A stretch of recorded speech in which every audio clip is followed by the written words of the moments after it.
Welcome back to the show. You know, one thing we really love about the written word is its power to capture history before it's lost. That is the case of our next guest, Michael Frank, who is the author of a new book called 100 Saturdays, which tells the incredible life story of 99-year-old Stella Levi. Michael, welcome to New Day. Thank you so much for being here. Thank you for having me. So let's talk about the title, 100 Saturdays. What does it refer to? I spent really more than 100 Saturdays spread over 6 years listening to Stella tell me the story of her life. She was 92 when we started, and she's going to be 100 next spring, which is kind of amazing. It is incredible. How did you meet Stella? I sat down at a table next to her one night at a lecture. We struck up a conversation. She started to tell me a story. She said, if you want to hear the rest, come to my apartment on Saturday. She told me bits and pieces like Scheherazade, almost as though she were saving her own life. And in a way, I think she was over these next 100 Saturdays. She said to me at one point, I think telling you the story of my life has kept me alive. Oh, that is beautiful. Thank you. This book involves an area that I'd never heard of. I'm kind of ashamed to say that, I would say. Don't be. So many people, when I say, what do you know about Rhodes? They'll say beach, Greece, island.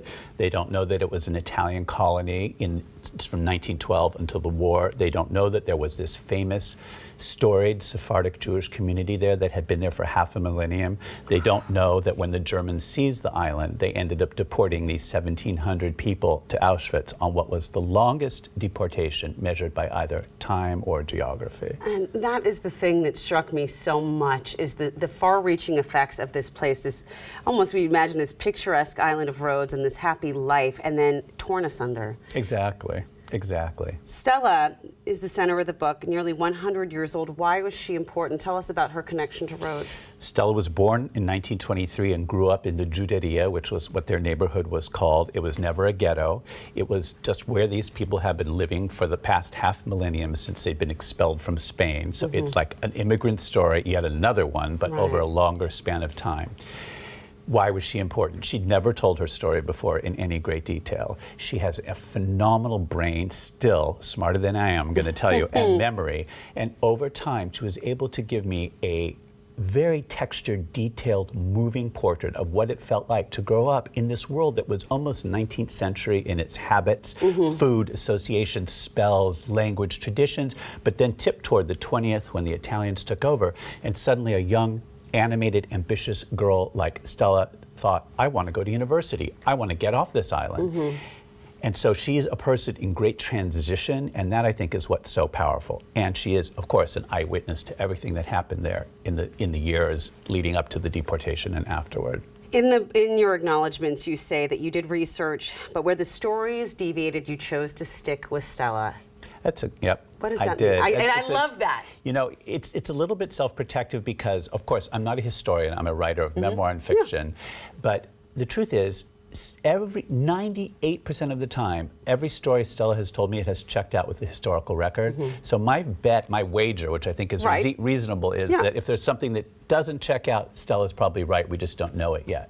For example, only about 6 years ago was an archive discovered in a locked closet in the police station of Rhodes. So we're talking about 80 years after all this happened, with 90,000 documents that proved, among them, that the Italians had been complicit in supplying a list of the Jews of Rhodes to the Germans. That's how they knew how to come get these people in July of 1944.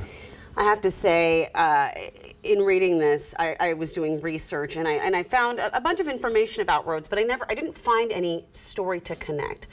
What is this book? Is this a history book? Is this a story to connect us? This is a question that everyone asks, and I myself ask, and I've decided to call it an encounter, because it's my encounter with Stella and her story. It's not her biography, autobiography, or a memoir exactly, because I didn't live it, but I sat down and heard her story, the way people used to sit around campfires and tell stories, like Homer, going all the way back in time. What have we done? How have we learned about the past? We've listened to our elders. And that's, of course, the other point to make, which is Stella is among the last people among the last survivors We don't know how many there will be. We don't know how many there are. She's certainly one of the last people alive who lived in that place and in that time, whose father, as illustrated here, wore a fez to work, whose grandmother never left the bench outside her house and simply watched the world go by. She never saw her grandmother's hair down because that's not what women did then. Right. So that they went to the communal baths to bathe. They baked their food, cooked their food in a common oven, in a shared oven.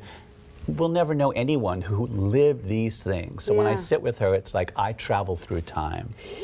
There is a strong community of Rhodes descendants in Seattle, I understand. Why? Why? Great question. In the early years of the 20th century, as the economy of Rhodes was teetering a bit, and of course more as we move forward in time, they would send, who else? The boys, the young men, out to seek their fortunes abroad. They went to the Congo, to Rhodesia, to Seattle, to Los Angeles.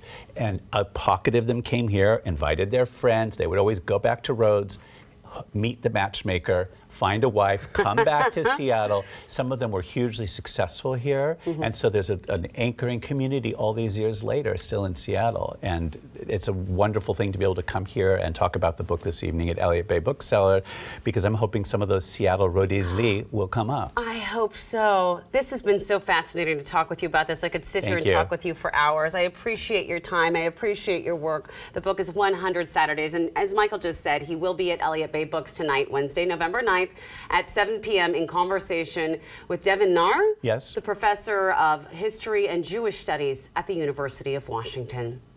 All right, my friends, thank you for spending time with us today. You can always check our website for more content. You can always send us an email, share your thoughts. But the most important thing is to get out there and enjoy your new day. We'll see